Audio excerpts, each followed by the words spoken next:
This problem looks at BE10-6. It says Protect Software acquired all the outstanding stock of Reliable Software for $14 million. In other words, it purchased Reliable Software when it purchased all the outstanding stock.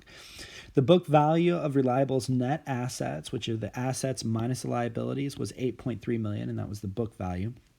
The fair value of Reliable's assets and liabilities equaled their book value, with the exception of certain intangible assets whose fair value exceeded book value of $2.5 million. So in other words, we could calculate the fair value of the net identifiable assets as follows. We have the book value, which was $8.3 million. Pulling that right here. And then we have the excess of 2.5, which is related to the additional intangible assets. So intangibles for the increase in fair value of 2.5 million. This gives us a total fair value of 10.8.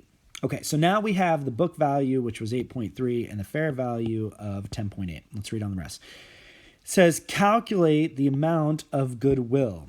So the amount of goodwill is going to be the difference between the purchase price, which in this case was $14 million, and the fair value of the net identifiable assets, which we just calculated at 10.8. So we're going to take $14 million minus our 10.8, and this gives us goodwill of 3.2. And so this is what we record goodwill.